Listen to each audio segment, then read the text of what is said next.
j'espère que vous vous portez bien. Bienvenue sur notre chaîne L'Homme Béni Indestructible. Voilà, nous sommes à notre troisième partie, troisième ou quatrième partie, je sais pas.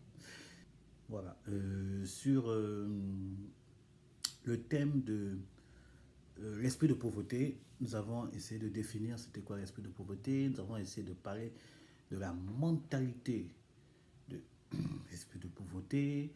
Voilà, et aujourd'hui, nous allons parler un peu de la malédiction de la pauvreté. Donc, avant d'aller en profondeur sur la malédiction de la pauvreté, nous allons nous efforcer de revoir encore un dernier point par rapport à la mentalité de l'esprit de pauvreté.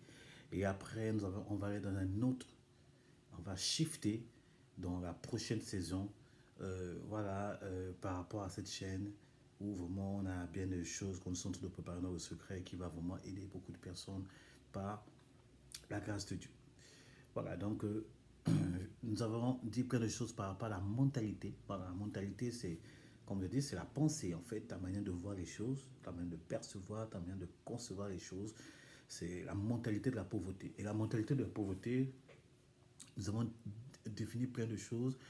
Vous pouvez consulter les 2 derniers épisodes pour voir qu'est-ce qu'on a dit.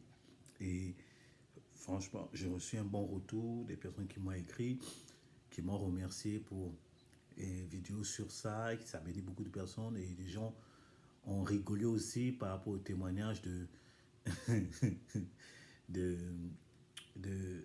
notre histoire par rapport à la voiture qu'on a payé à 100 euros. Voilà, et les gens m'ont écrit du Gabon, en France, pour rire. Waouh, ce témoignage, moi, on était pliés de rire. J'ai dû réécouter pour rire à nouveau. Et c'est comme ça, voilà, que les choses se font. Voilà, l'histoire de quelqu'un peut t'inspirer à t'améliorer ou bien t'inspirer pour dire non, ça, je ne dois pas faire ça, je dois plutôt faire ainsi. C'est pour ça l'importance de raconter ton histoire, raconter ce que tu as traversé et là où Dieu t'amène par la grâce de Dieu. Voilà, donc il y a un point que je voulais dire encore sur l'esprit de pauvreté. Il y a un point que je voulais dire par rapport à l'esprit de pauvreté, encore sur la mentalité de l'esprit de pauvreté. En fait, l'esprit de pauvreté peut aussi se manifester dans quel sens par rapport à sa mentalité.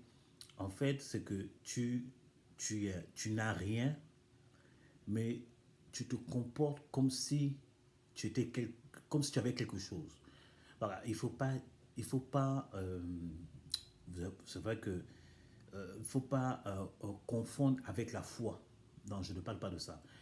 La foi, les Saintes Écritures disent que c'est lorsque c'est lorsque je suis faible que je suis fort.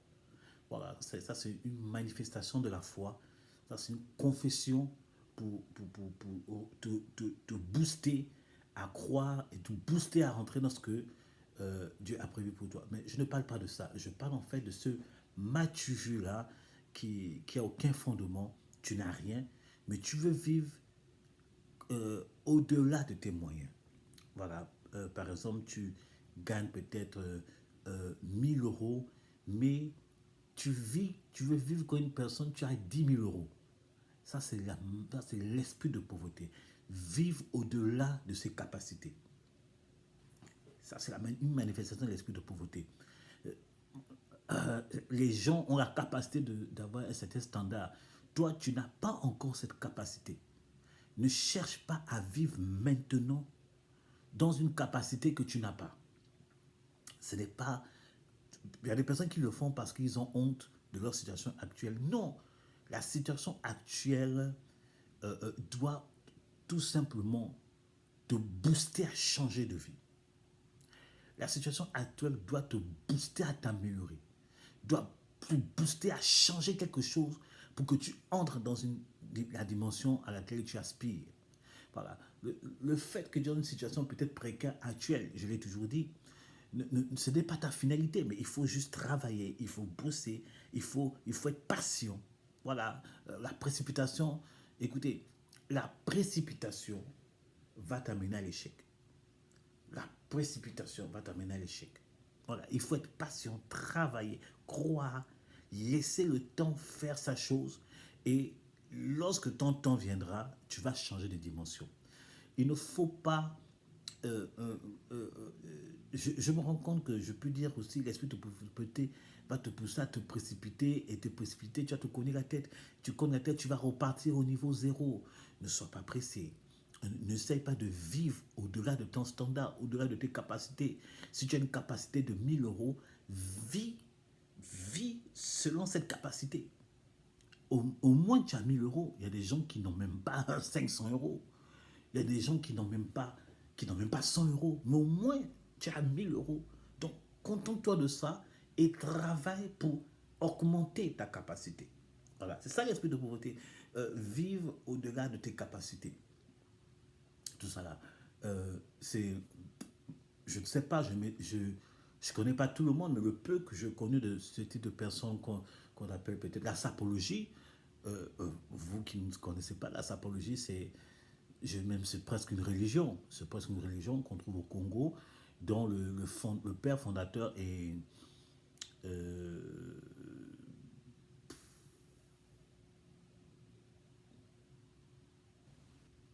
Papa Wemba.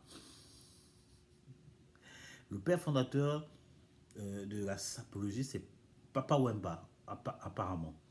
Voilà. Vous peut-être bien connaissez.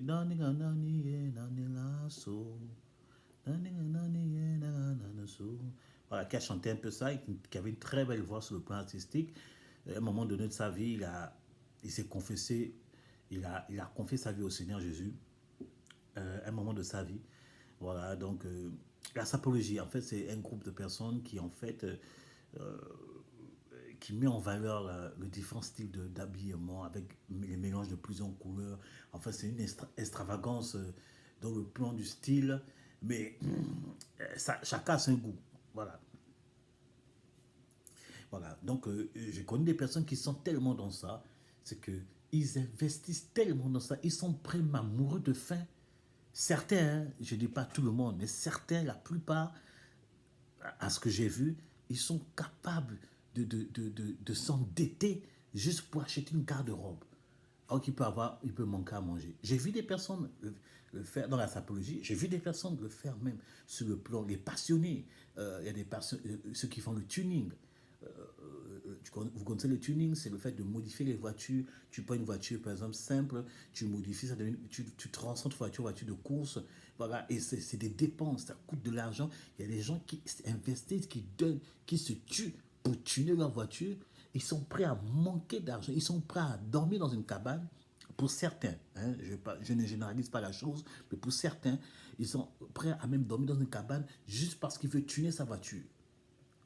Ça, c'est un esprit de pauvreté. Vivre, dépenser de l'argent pour des trucs, franchement, écoutez, bon, chacun a son avis, mais quand j'analyse les choses, ça, c'est un esprit de pauvreté. Tu es capable de mourir de faim juste parce que quoi, tu vas avoir de la sable, tu vas avoir une amas-tu vu, mais le vêtement ne te nourrit pas. Le vêtement ne. Si tu as des enfants, tu as une femme, comment tu vas t'occuper de ta femme? Tout ça là. Bon, je sais pas, bah, il faut qu'il trouve une personne, une femme qui est dans ce domaine aussi, et vice-versa. Voilà.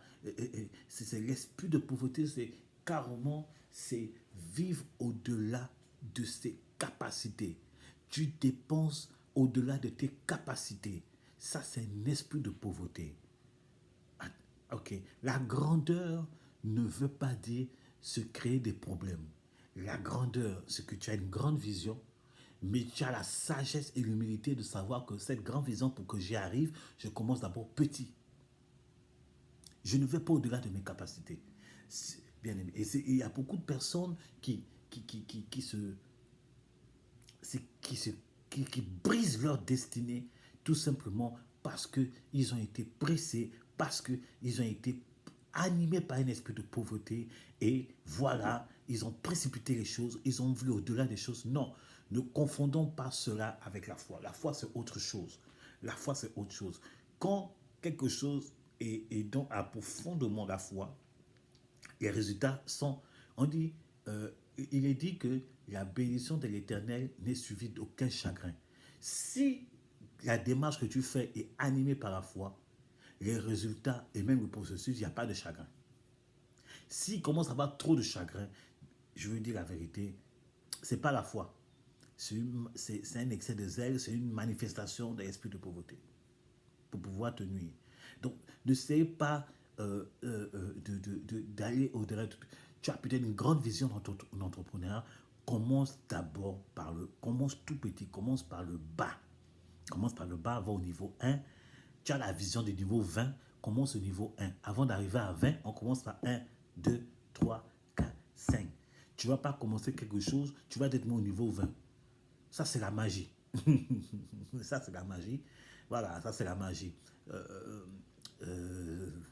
C'est la magie. Voilà, donc, commencez au niveau 1. Ne précipitez pas les choses. Voilà, pour l'instant, tu as une capacité de t'acheter une paire de chaussures à 5 euros. Contente-toi de t'acheter une paire de chaussures de 5 euros.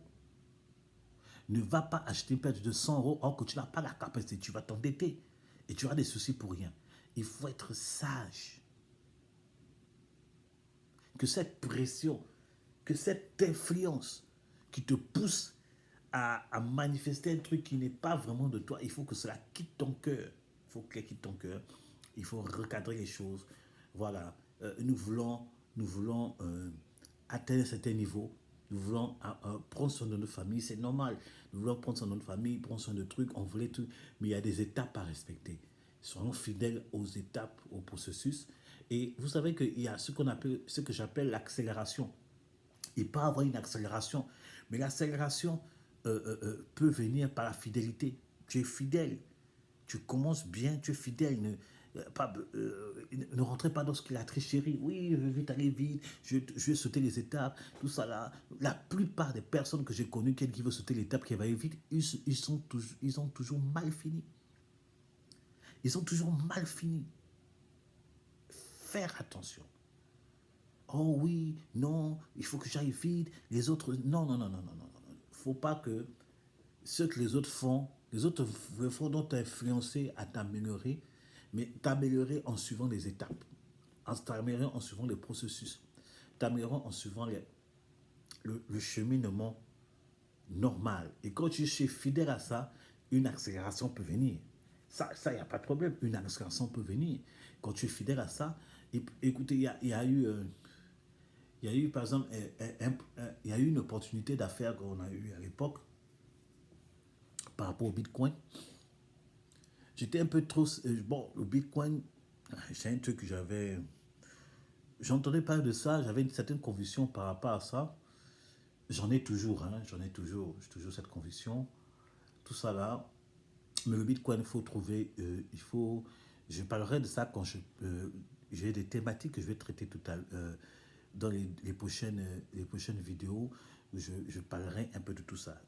Ma pensée par rapport au Bitcoin, tout ça là, je parlerai de tout ça. Je crois que ça va nous aider.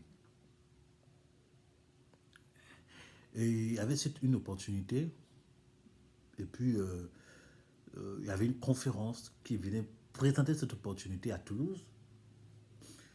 J'ai pris le chemin, j'ai vu l'adresse, je suis parti, j'ai dit bon, je veux voir ce qu'on est. Et les leaders de cette opportunité, il y avait un qui a pu se libérer parce qu'ils sont tellement occupés. Il y avait un qui s'est libéré parce qu'il y a tellement de propositions de Bitcoin. Ne vous jetez pas comme ça. Faites des recherches. Analysez, analysez, analysez et vous allez voir ce qui est bon. Il y a ceux qui sont sérieux et puis il y a parfois du n'importe quoi aussi. Donc je suis parti, j'ai assisté à la réunion, j'ai assisté à la conférence, c'était une très belle conférence. Il y avait du monde, j'étais assis. Et puis, dans cette conférence, on a dit ceux qui voulaient vraiment rentrer dans cette opportunité. J'étais assez convaincu de ce qu'ils proposaient, puisque aussi il y avait une connaisseuse qui m'avait parlé de ça, et j'avais déjà vu ça, j'ai dit bon, je vais voir. J'étais assez convaincu de ce que le DG proposait. Donc voilà, ça s'est super bien passé, et puis voilà. Et après, ils ont dit qu'est-ce qui était intéressé par rapport à cette opportunité. J'ai levé la main. Et il y a d'autres personnes qui ont levé la main. Bon, si vous êtes intéressé, il faut donner les inscriptions, mais pour bénéficier de cette opportunité, il faut investir un certain montant, commencer pour commencer par 50, 100, 200, ça dépend un peu de votre capacité. Et au fur et à mesure, vous allez gagner, vous pouvez réinvestir, ça vous fait gagner. C'était un peu ça le processus. Mais ils ont fait un tirage au sort. Quand tu es inscrit, ils ont fait un tirage au sort. Ils ont dit, la personne qu'on va retirer aura, euh, on va vous faire, je crois, 100 euros et 200 euros pour pouvoir investir gratuit. Doucement. Moi, j'ai la grâce de Dieu. J'ai la grâce de Dieu. Tout ça là. Et ils ont fait le tirage au sort. Mon nom est sorti. Ils ont tiré mon numéro. Voilà, c'était le numéro, j'ai levé. Tout ça. Les gens m'ont regardé. J'ai la grâce de Dieu, moi. Tout ça là. Donc, on m'a offert 200 euros pour commencer à investir dans la chose. Tout ça là. Ça, c'est une accélération. C'est une accélération. Mais il faut respecter le processus. Il peut arriver des grâces. Il peut arriver une accélération. Mais plus tu es fidèle, plus tu es persévérant dans le processus, une accélération peut venir, une promotion peut venir, une opportunité peut venir. Mais brûler les étapes, ça ne sert à rien. Brûler les étapes, ça ne sert vraiment à rien. Précipiter les choses, ça ne sert vraiment à rien. Il faut, tu as la vision de 20, avant d'arriver à 20, il faut commencer par 0, 1, 2, 3. Tout ça là. Dans les normes des choses, pour arriver à 20, on commence d'abord par 0, 1, 2, 3. Tu ne peux pas avoir la vision de 20 et directement commencer par 15. C'est impossible. C'est illogique. Même, même la logique, c'est impossible. Tu ne peux pas aller pour arriver à 15, pour arriver à 20, commencer par 15. C'est impossible. Il faut commencer par 0. Est-ce que vous comprenez ce que je suis en train de dire? Donc, il ne faut pas tomber dans ce piège. Ce qu'on voit que vous avez cette pression bizarre, vous êtes des enfants de Dieu, vous pouvez prier. Voilà. Et voilà. Dire non, je dois commencer par ça. Et puis voilà. Sauf s'il y a une accélération qui est là, sauf s'il y a une opportunité, sauf s'il y a ce qu'on appelle une opportunité où quelqu'un qui vous tend la main pour dire non, je suis capable de t'aider. Tout ça là. Mais ne cherchez pas les choses pour aller vite, vite, vite, vite, vite, vite, vite, sans respecter les normes. Voilà. Donc l'esprit de pauvreté parfois va te pousser comment dirais-je, comment dirais-je, à te présenter ce que tu n'es pas en vérité. Voilà. Tu as un potentiel de 1000 euros. Tu veux vivre comme une personne qui a 20 000 euros. C'est impossible. Tu as 1000 euros et tu veux une voiture qui coûte 20 000 euros.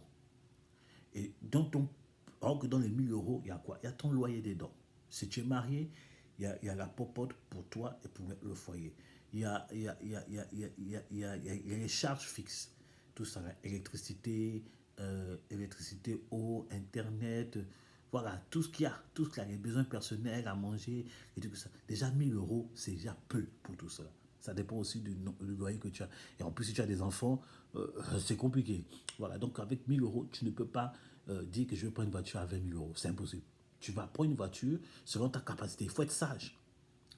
Tout ça, il faut être sage. Voilà, donc ça, c'est l'esprit de pauvreté qui te pousse parfois à faire des choses comme ça. L'esprit de pauvreté te pousse parfois même à faire des dépenses inutiles. Écoutez, tu reçois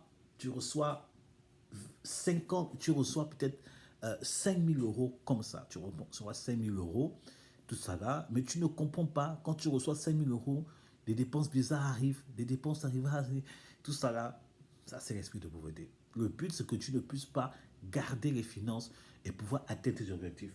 J'ai déjà parlé de ça dans une vidéo, je crois, la troisième, quatrième vidéo, je parlais de la gestion financière. La gestion financière. Il faut savoir gérer. Il ne faut pas subir aux pressions, aux pulsions, aux envies. Bien, oui, tu as envie d'avoir une nouvelle voiture. Oui, tu as envie d'avoir de nouveaux vêtements. La dernière paire Nike, la dernière Weston, le dernier costume, le dernier cri, tout ça là, le dernier vélo électrique, la dernière moto. Tu as envie de ça. Ça, c'est les besoins que tout le monde va envoyer de ça. Mais quand tu regardes entre tes envies et ta capacité, si tu vois que tes envies sont plus grandes que ta capacité, tu dois mettre un frein pour dire, bon, ça, ce sont mes envies. J'aimerais obtenir cela. Mais il faut que je respecte le processus. En ce moment, mon envie est à 20 et mes capacités sont à 1. Donc, je dois faire quoi? Je dois travailler pour que mes capacités quittent de 1 à 20 et même dépasser 20 pour que j'ai au-delà de ce que j'ai envie. OK? Voilà. Donc, ne cédez pas la pression. Soyez vraiment truc. Réfléchissez. Joseph a dit une chose que pendant les 7 années de vache grasse, voilà, il a dit les 7 années de vache grasse, prépare les 7 années de vache maigre. Or que quand les 7 années de vache grasse venaient, humainement, quand on dit 7 années de vache grasse, 7 années, c'est des millions qui rentrent. Pendant ces 7 années, je vais en profiter, je vais faire ci. Regardez, par exemple, j'ai lu une histoire il y a 7 semaines, bien la semaine dernière, j'ai lu une histoire concernant Mike Tyson. Mike Tyson, on dit qu'il avait un empire de plus de 400 millions de dollars. 400 millions. Quand on parle d'empire, c'est la maison, le luxe qu'il y avait dedans, les collections de voitures. Et il avait même des tigres dans sa maison, dans son jardin, comme la nature, tout ça. Il avait des tigres, c'était vraiment hallucinant. Tout ça, au total, ça faisait 400 millions. Mais aujourd'hui, il a tout perdu. C'est que il a tout perdu. Avec les procès, avec tout ça, il a tout perdu. Toute la gloire qu'il avait, il a perdu. C'est que Mike Tyson, à cette époque, il était en période de vache grasse. S'il allait écouter, s'il avait lu Joseph, il n'allait pas tomber dans ce piège. Les vaches grasses, c'est pour préparer les vaches maigres. Les vaches grasses, ce n'est pas pour faire de la folie. Les vaches grasses, c'est une provision pour préparer les vaches maigres. C'est pour ça que beaucoup de stars, beaucoup de sportifs de haut niveau, qui ont vécu d'abord dans une situation précaire, ils sont nés dans une situation précaire parce qu'ils n'ont pas eu des personnes qui les ont cadrés, enseignés à gérer la fortune. Il y a même une personne qui a gagné en euro millions. Il a gagné des millions la première fois qu'il a touché les millions dans sa vie. Un gars qui était pauvre. Mais même pas longtemps après, il est redevenu pauvre. Parce que c'était de la folie. C'est de la folie. La première fois que tu touches des millions, tout ça là, c'est l'esprit de pauvreté. C'est l'esprit de pauvreté. Tu dois apprendre à gérer ce que tu as. Écoutez, en Afrique, il y a un papa, il a joué au loto, il a gagné. Il a gagné des millions. Écoutez, il a quitté son village pour aller récupérer son dû. On lui a donné le dû, les millions. Qu'est-ce qu'il a fait? Au lieu de rentrer, retrouver sa femme et ses enfants et commencer à mettre un plan pour pouvoir fructifier la chose, il a loué, il n'est pas dans un hôtel luxueux, il a loué ça pendant au moins 1 mois. Tout l'argent est fini comme ça. Il est rebattu au village pauvre. C'est l'esprit de pauvreté. L'esprit de pauvreté va tout faire que tu ne gères pas la saison de vache grasse. L'esprit de pauvreté va tout faire pour te pousser à dépenser le million que tu as reçu, les 100 000 euros que tu as reçus, les 2 millions que tu as reçus. Il va te faire dépenser. Il va te faire dépenser. Ça, c'est une mentalité, c'est un état d'esprit, l'esprit de pauvreté. Si tu n'apprends pas à gérer les temps de gloire, c'est compliqué. C'est pour ça que pour les sportifs de haut niveau, on connaît l'histoire de la personne, ils ont trouvé une stratégie. Quand tu deviens professionnel, tu signes ton premier contrat professionnel, on te propose d'avoir un management, un manager, tout ça là, on te pousse à le faire. Pourquoi? Parce que les personnes, l'équipe qu'on va mettre autour de toi, ils vont t'aider à gérer ces finances pour que après ta carrière, tu aies toujours de quoi vivre. Bien aimé, écoute, la carrière, ça va très vite. La carrière, ça va très vite. 10 ans, 15 ans de carrière. 15 ans, ça va vite. 15 ans, ça va vite. On a vu des footballeurs commencer une carrière. ils étaient au toit du monde, mais après la carrière, on les a oubliés. Et quand tu les vois pauvres aujourd'hui, c'est l'esprit de pauvreté.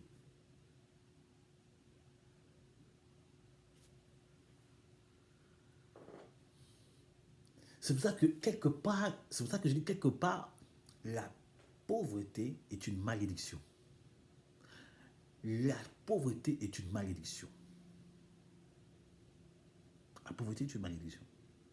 La pauvreté, ce n'est pas une bénédiction. La pauvreté n'est pas une bonne chose. Quand on parle de malédiction ou bien de bénédiction, malédiction vient du mot mal dire, maldic, malédic, malédic, diction, c'est dire, mal, mauvais. Bénédiction, diction, c'est béné, c'est bien, diction, dire. Donc on parle de bénédiction, c'est-à-dire dire les bonnes choses. Malédiction, dire les mauvaises choses. Tout ça. Et on dit, c'est de l'abondance du cœur que la bouche parle. Alors que ce qui est dans le cœur vient d'abord de la pensée. Donc avant que l'homme ne parle, il pense d'abord avant de parler. C'est pour ça qu'on dit réfléchir à 3 reprises avant de sortir ce que tu as dit. Donc la parole est d'abord dans la pensée. Donc quand on dit que tu es maudit, quand on dit la pauvreté est une malédiction, c'est que dans la tête là, c'est pas bon. Il faut faire un mindset. D'où les formations, d'où l'importance de se faire former. Quand tu veux rentrer dans un domaine précis, l'importance, parce que quand tu vas te faire former, on va te montrer, on va essayer de changer ta manière de penser. Parce que tu es né dans une circonstance de malédiction, une situation de pauvreté, une situation de bassesse, une situation pour dire maintenant tu as changé de statut. C'est pour ça que lorsque Joseph a été mis en rang de premier ministre, en d'autres termes, le nouveau pharaon, qu'est-ce qui s'est passé? On a mis une équipe autour de lui pour s'occuper de lui. Et dans cette équipe, certainement, il y avait un management pour dire maintenant, tu n'es plus esclave, tu n'es plus prisonnier, maintenant, tu es le chef du gouvernement. Et voilà comment le chef du gouvernement se comportait, comment le chef du gouvernement, tu sais que Pharaon a mis automatiquement autour de Joseph une équipe. Dès qu'il a changé son statut, il a mis une équipe, comment dirais-je, des stylistes autour de lui, changé. Il a mis de tout ce qui s'occupe, une équipe pour pouvoir s'occuper de son hygiène, s'occuper de ses vêtements, une équipe. Il a mis une femme automatiquement, une femme qui a grandi dans cette atmosphère de royauté. Tout ça, pourquoi? C'était pour garder Joseph dans cette nouvelle dimension, pour que non, tu ne repars plus en arrière. C'est important quand tu veux quitter le statut de pauvreté pour entrer dans la nouvelle dimension. C'est pour ça qu'il faut te faire former. Il faut te faire former. Dans la formation, on va te donner des clés pour que tu ne repartes plus en arrière. On va t'avertir, te donner des clés, essayer de changer ton mindset. On va changer ton mind, on va faire un mindset, faire un métanoïa, transformation de mentalité. C'est ça l'important de la formation. C'est ça l'important de repartir à l'école. C'est ça l'important. Bien aimé, il n'y a pas d'âge pour aller à l'école. On va à l'école. Même à 100 ans, tu peux repartir à l'école. Aujourd'hui, à 100 ans, tu peux repartir à l'école. Toutes les structures, aujourd'hui, qu'on a mis sur pied, parce qu'on a compris que non, on apprend toujours. Même au travail, quand même tu veux souvent une promotion, bon, ça c'est le système en France. Hein. Là, je parle par rapport au système de la France. Je ne sais pas, vous qui êtes en Afrique, ça fait longtemps, moi je vais en Afrique pour l'émission, mais dans le domaine de l'entrepreneuriat, des entreprises, je ne sais pas, je ne sais plus comment ça fonctionne, tout ça là. Donc je parle plus de domaine là où on est ici, je vis en France, et quand tu veux entrer on veut même, tu veux avoir un poste de responsabilité, on dit que toi on aime ta façon de travailler, mais on veut te donner un poste de responsabilité. Mais il faut que tu repasses faire une formation pour qu'on te donne une attestation qui va te qualifier. Voilà, on te ramène toujours à l'école. Parce qu'à l'école, on va te dire là où tu vas aller là-bas, voilà comment ça se passe. Voilà comment ça se passe. Voilà comment ça se passe. Voilà comment ça se passe. Donc c'est important. La formation est l'une des clés qui va t'aider à changer à shifter ta mentalité, à t'amener dans une dimension supérieure. Oh my God. C'est l'important d'aller à l'école. C'est l'important de se faire former. L'important d'être même parfois autodidacte. Moi, je suis une personne autodidacte. Moi, je suis une personne autodidacte. En plus des formations que j'ai faites, tout ça là, moi-même, je vais chercher. Moi-même, j'achète des livres. J'ai ma bibliothèque que vous voyez ici, derrière, là, j'ai que des livres. J'ai que des livres. Et il n'y en a pas qu'ici. J'en ai encore dans, une caisse ici. J'ai une caisse ici, là. Que des livres. Dans ma pièce, j'ai que des livres. Je me struis parce que je dois changer quelque chose dans ma pensée.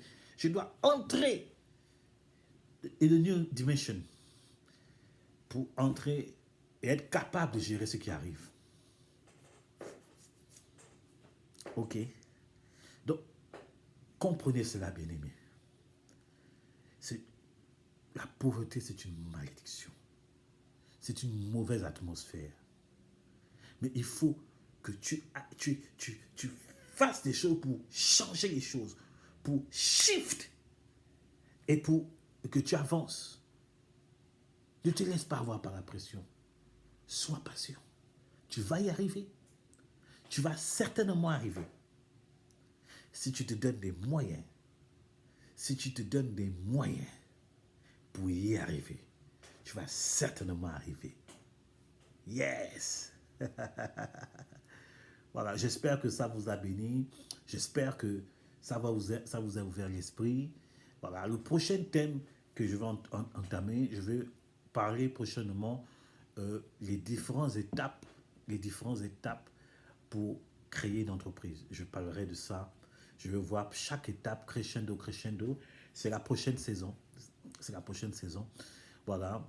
Et après, je crois qu'après ça, ou bien pendant cette étape, je suis en train de chercher une autre personne, je suis en train de voir avec d'autres personnes qui sont OK. Dès qu'on va s'entendre, on fera une autre conférence en ligne pour les entrepreneurs chrétiens. Voilà, même si tu connais une personne qui n'est pas chrétien, qui peut assister à cette conférence, ça peut aider quelqu'un. Voilà, parce que il a dit, j'appellerai les richesses des nations pour aller dans la maison. C'est toi cette maison. Voilà, et comme je le dis toujours, le seul moyen pour entrer dans nos richesses financières, c'est l'entrepreneuriat. C'est le seul moyen. C'est le seul moyen. J'ai fait des recherches, j'ai vu la vie des personnes, toutes les personnes qui sont entrées dans une dimension supérieure sur le plan de la richesse financière, c'est l'entrepreneuriat.